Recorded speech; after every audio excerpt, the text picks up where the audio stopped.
From house fires in central Illinois to hurricanes in Florida, Red Cross volunteers help provide food, shelter, and other relief services for victims. And we have two volunteers here today, Emily Wismiller and Todd Durham.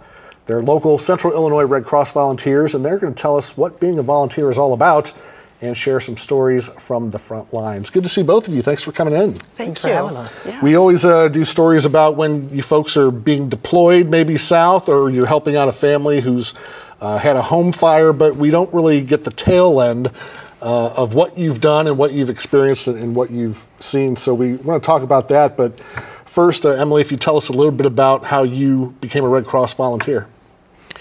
When I retired, I knew I wanted to help and give back. It was just a major goal. And one morning I just woke up and said, Red Cross. And I marched right down and I said, here I am. And I've been active ever since. Was there anything specifically you wanted to do? Like maybe you thought, you know, I'd like to go to a different part of the country and help people, or I want to stay local? I didn't know how much Red Cross the reach was until I actually got into it and then picked out a certain, like I like to feed people, and so that's kind of been my focus. You help wherever you're needed. Sure, and we need help all over the place. I know that, Todd, you help out a lot in Central Illinois with house fires, things like that. Tell us why you got involved. Yeah, I got involved because right after I moved to Peoria, I've always liked to volunteer and help people out, and when I moved to Peoria, it's kind of a fresh slate of what organizations to help out with, and when I'm working full time, I'm pretty restricted on when I'm available to help, so then I stumbled upon the Red Cross to volunteer, and house fires, they happen any time of the day, whether it's after I get off work, in the middle of the night, and I've found that I've been able to make a really big impact with volunteering with the Red Cross. What does the Red Cross do specifically for people who have had house fires? Yeah, so the Red Cross with house fires, we can respond to a disaster for a house fire or meet clients after everything settles down. We can meet them at another location to provide immediate assistance for them. That typically comes in the form of monetary assistance, and that really helps address their immediate needs, whether it's getting a hotel for a couple nights or food, clothes, really however our clients see fit to address their recovery right after their house fire. And there are plenty of house fires around here, unfortunately, and I think I read a statistic where the Red Cross, a big percentage of their volunteers are helping with house fires. There's obviously more of those than, say, hurricanes, yes, which you yourself have come close and personal with. Tell us where you were for your last deployment. I just got back. I was down in Florida. I did the Hurricane Milton, and each disaster is unique, and each brings its own different problems and experiences, and you just jump right in, and I feel fortunate to be able to help. Going back to, let's say, your first hurricane deployment, how different was it than what you thought it was going to be? I had no idea the work involved, that just a volunteer and the immediate need that you can give and help and comfort you can give to someone who is in need. I do a feeding. We're in a vehicle that we deliver meals. And just to be able to give people a meal that they might not have had power for, a couple days, or water, anything. They're just a one meal a day can help make a difference. Was it overwhelming when you got into your first post-hurricane area? Very overwhelming, because you are not used to seeing people with nothing. They've got nothing. They're devastated. They're struggling, and it's difficult. And the goal is, which is what I think as volunteers do, we want to help.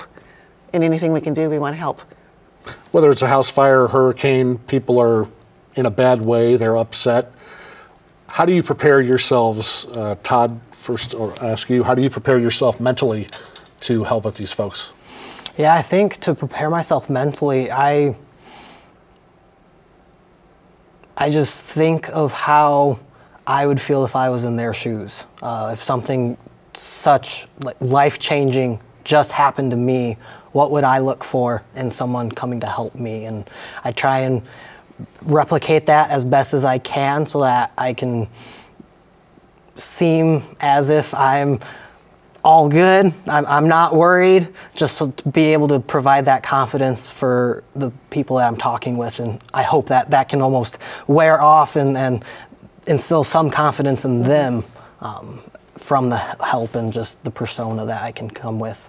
I would guess that you're a shoulder to cry on, even if maybe that's not the specific reason you're at the scene. Exactly. Sometimes they just need someone to listen. Just a smile or someone to just understand what they've been through and just be there. Just be there. What, you know, the Red Cross, I'm sure, has guidelines as to who can volunteer and who can do what, and that's all fine. But in your opinions, who makes a good volunteer, especially a Red Cross volunteer where you're dealing with disaster and things like that? You got just your heart. Your heart is in it. If, you know, it's just your nature to be helpful. Most people just want to help. And there's so many different avenues with Red Cross that you can help. You can sit behind a desk and guide people or guide us, or you can just be right out there. What do you think, Todd? Yeah, I mean, I'll second that. The heart and just always having that will to help other people. I know one of the mottos, especially when I went on my deployment, I went on my first one for Hurricane Helene, and one of the mottos that we had was, find the way to say yes. So if there's a problem, find the way to solve it, so help others. If it's hard finding diesel, ask around, see if there's another location to fill the van with diesel, whether it's at like a county fill up or something. Just find a way to solve that problem so that we can provide the help that we need to in the communities. When people are affected by these disasters, especially a hurricane, I got to think that a lot of people are just kind of in a daze, and maybe they know they need shelter, they know they need food, but may not have any clue as to where to start. Do you help them with that? Kind of say, hey, let's focus on getting you these things and move on from there? You said it exactly. They're so devastated they don't know where to begin. They're overwhelmed, and sometimes if we can just step in and just guide them, just get them started in the right path. That's what we're there for. Todd, tell us about your excursion to the hurricane zone. I got to imagine seeing it on TV is one thing, but seeing it up close has got to be totally different. It really was. I mean, for my deployment, we were out in rural Georgia feeding after Hurricane Helene, and all the driving that we would do to the rural communities, you would just see the devastation and just tree after tree taking out power lines, and it almost became normalized. After being down there for a week and a half, it felt normal to see trees falling over on the side of the road. And it's really devastating to see all the destruction that happens there. But then what really makes up for all of that is the smiles that you see on the people's face when you're able to provide them a hot meal. And we even had a family, it really touched all of us at the kitchen that we were at, where the family invited all of us to their wedding. And just the thought and appreciation that it would take to invite people that you don't even know to your wedding that's occurring in a week. Unfortunately, none of us were able to make it because we were constantly shifting and moving, but just the appreciation and the thought that was there really had an impact on all of us at the kitchen. Emily, any impactful stories come to mind for you? Oh, you know, it's like every person that comes to your window in our vehicle has a story, and you listen to them. You are constantly checking on, because sometimes you're in the same area again, and you're asking them how things are going the next day. Maybe, did they get their power? Did they get water? Did they get something? And you see the slow progress as things come back and life starts to normalize. And like you said, you start seeing, oh, the neighborhood's all of a sudden got lights on. So you know they're just a little bit better shape. But it's the meals that they just love, because we can make an impact just a hot meal. And that gives the people time to work on other things. They don't have to come off the roof and think about going to eat, that kind of stuff. Yeah. When you sign up to volunteer, I know that Emily, you're retired, and Todd, you have a full-time job, so maybe there's a few more restrictions on what you can do and where you can go and how long you can do it. But is that something that you tell the Red Cross, hey, this is my availability, or this is what I would prefer to do? How does that work? They're very flexible. You can work as much as you want. You can say you're not available certain days. It's really up to you how involved you want to be in. And Todd, we were talking earlier, you said, you've 24/7, you've gotten calls to help folks. So how does it work having a full-time job and still trying to help people out? Yeah, definitely. With our system, we kind of, at least with the disaster action team for local community calls, we have in the system kind of like our generally available schedule. So then mine is set up to, all right, well, I'm generally available from after I get off work to probably like 6 o'clock to give me enough time to get ready for work. So then the dispatchers, when they get the call from reporting the fire and saying that someone's requesting assistance from the Red Cross, then they can look at those notes for the local responders and then call. So typically it works out pretty well. I don't get too many calls during work, thankfully, because they're calling other volunteers that do say they are generally available during the day. Give us a kind of a brief overview of what happens when you get that call that there's a fire, there's a family in need. Do you go straight to their house? Do you have to go to Red Cross headquarters first? How does all the logistics work on that? Yeah, it's really depends on the situation. I'd say most of the time we always go in pairs, so there's always 2 responders that respond to a house fire. And we typically will meet at the local Red Cross chapter office downtown because we have a really nice van there called the Emergency Response Vehicle, or the ERV. And that van is amazing because it has seats in the back of the van, so the door opens, you can sit in there, so whether it's raining out, it's dark out, you have really bright lights to light up the area for safety, and just have a nice quiet spot to talk with your client and work with them to set up, to provide them with assistance. So then once you get there with the other responder, hop in the van, we can either meet them at the scene of the fire, or if it's a little bit after, I mean, it could be a fire that happened yesterday and they just now learned what the Red Cross can help provide, and then we can arrange a different meetup, a location in a public area. Okay. And Emily, when you're going to a situation that's further away, like Florida, are you told before you leave, okay, we need you for X amount of days, or do you kind of leave that open? You typically, on a deployment, you sign up for 2 weeks. And then you typically, depending on how bad it is, you can have the option of extending, but you're there for 2 weeks. How long have you stayed on your longest, would you say? I've only gone 2 weeks at a time. Okay. You're pretty tired after 2 weeks. It's a pretty intense schedule. You know, it's pretty intense. Would turn around and do it again in a heartbeat. But yeah. Talk about some of that intensity. I guess people, you're not going to run out of people to help. And again, you got that emotion involved. So you're probably physically and emotionally. The schedule is very demanding. Your feet are too.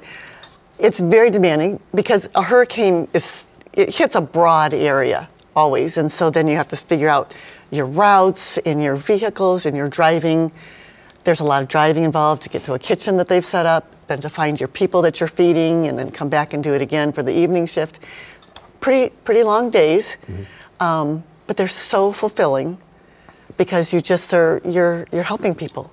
It's just so rewarding. When you go to volunteer for the Red Cross, give us a rough estimate of how long it is before you submit your application to going out and starting to help people. Do you remember how long it was? It really is up to you as the volunteer on how quickly you can get through some of the training that you need. You figure out really maybe what your avenue is going to be, what you want to do, and then you take the training. And a lot of it's online through courses that Red Cross has got all set up. So, it's kind of up to you how fast you want to do it. Yep. And sometimes you can get out there pretty quick. Sometimes you can. When I was in Georgia at our kitchen, we had 2 brand new volunteers that I can't remember what state they came in, but they said they signed up like 3 days before. and they completed their training, and then they were ready to get sent to help with the response. And of course, it's great that you provide the physical help, but you also need food to give to these people and water and things like that. Are most of those given by donation also to the Red Cross, most of those items? I would say our kitchens are usually, that's all, I believe, donated food. I'm not sure where that comes from. Red Cross doesn't usually do that. Other organizations do that, and we drive up, we pick up our food, and we take it to where it needs to be. Okay, so you're more of the distribution and yes, things like that? Yes. So when you go to one of these places, I assume you're going to be doing a lot more than even you signed up for. Like you may say, Emily, I want to feed people, and that's what I'm good at, but hey, Emily, we need you to drag some tree limbs out of the way or whatever. You never know. You have to be very flexible. It's a given. You're flexible. You never know. And even the route that you might think that you would be on for the day, you come in and you're rerouted because we found another area that hasn't been serviced yet, and so you're off onto that area. And you just never know. You never know. You're very flexible. Sure. I definitely second the flexible. When me and my partner, when we were activated for Hurricane Helene, we were supposed to go to North Carolina. We get just past Morton, and then get a text saying, actually, we need you down in Georgia instead. So definitely super flexible on those deployments because you don't know what you may end up doing. Have you guys made any relationships with other volunteers from other states? I don't know if you repeatedly see the same people or if it may be just one time. Or... That is so fun to go into a deployment and you start seeing people that you've worked with before from different states. And because we all start out in a shelter, we stay in staff shelters. And I think I know you. I worked with you. Our kitchen manager was the same one I've had before. So that's kind of very fun. And you keep in contact with them, And I bet locally you see that even more. Yeah, definitely. Locally, I mean, we have a pretty tight-knit group of volunteers in the local community, and every month we have a volunteer meeting down at the local chapter, so you get to see everyone, even if you haven't seen them in between with house fires. Do you all have any stories, anything pop into your head about folks that you've helped that left a lasting impression on you? There's always, I think every person that comes to your window has a story. I had one individual who lost their tent. They were staying in a tent because that's their situation. The tent blew away. So she was sleeping in her car, hadn't had food for 2 days. You just, your heart is broken. You just want to do so much more than just have a meal, take an extra meal. You just want to supply the world to her. Yeah. Any times when you're helping people that you have to take a time out and compose yourself? You turn around for a minute and just, yeah. I would imagine even if, with the hurricane, you're just everywhere you can see is devastated. With a house fire, it may be isolated to one place, but either way, you've got emotions from victims there that you can't ignore. And it's hard to, they'll tell you their stories about being in the bathtub and hearing the noise, hearing, their house falling apart, and it's just really horrific, and your heart goes out to them. Emily, you mentioned earlier that besides hurricane relief, that you've dealt with big fires out west. I've been out to Oregon, the mountains, and any big differences between the two jobs? I mean, it's all devastation. It's all devastation, and everyone needs somebody to listen to them. Everybody needs food. I know I focus on food a lot, but a meal is just such a comfort thing when there's so little else that I can do other than give direction, maybe, some kind of support or give them numbers to be calling. That was totally different to see mountains with no trees and yeah, very different. I bet. So if you all had to go out and recruit more volunteers, how would you pitch the job to them? Oh, if you've got a heart, if you've got compassion, this is your job. It's just it's so rewarding. It's just so rewarding. Yeah, I mean, and you get to have such a big impact on someone on possibly the worst day of their life. You could be one of the especially after a house fire, there's tons of thoughts going through your head of what am I doing next? Like, where do you even start? And being able to help people start to figure out even just something as simple as, hey, here's financial assistance so that you know where you're going to sleep tonight. You can go and get a hotel. That can be that to get the ball rolling into the recovery process. Something as simple as that, and just have such a big impact on people's lives that having a heart and being very compassionate can go a long way, especially for volunteering with the Red Cross. And the Red Cross logo, the Red Cross, is so universally known. I would imagine when people see you guys pulling up in a trailer or a van or whatever, and they see the Red Cross, they've got to be happy. It's probably the happiest they've been in a while.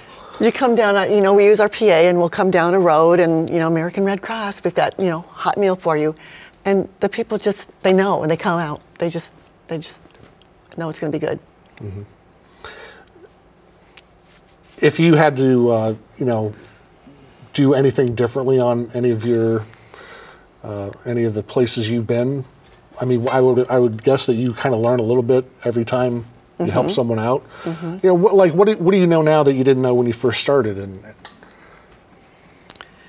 boy, that's a hard one. You listen.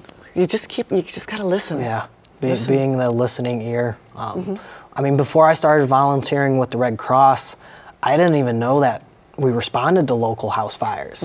I thought the Red Cross just did national disaster response, and I didn't even know what I was signing myself up for until I did, and then I was like, oh wow, I can help locally. I don't have to try and find 2 weeks of vacation time to go and help on a national disaster. But that was a big shock to me, just knowing just the massive amount of different things that the Red Cross helps with. There's people Red Cross who can sit behind their desk and work virtually and send us where we need to go. There's just so many avenues. Once you join in, For those folks who are watching this who may be interested now in helping, but they can't travel a lot or whatever, what are some things that the Red Cross needs? I know supplies, money, I'm sure would be on that list. Oh, I'm sure there's always a need for donations. Yes, that way I guess would be the primary thing, unless you want to physically come join us. Yeah. There's a lot of like virtual ways that you can volunteer too. I mean, another big thing after a disaster is helping families reconnect with each other, and I know a lot of those where you're virtually deploying, where you're going back to sleep in your own bed, and you're just helping during the day on the computer to help reconnect families and loved ones that haven't been able to get in touch with each other. A lot of different opportunities. And that's got to be really gratifying too, when people are displaced and don't know where mom and dad are or the kids are. Yeah. Well, to wrap it up, we want to thank you both for doing what you do. Not everybody can do it. Thank you for getting the word out, because American Red Cross is phenomenal in how they reach people.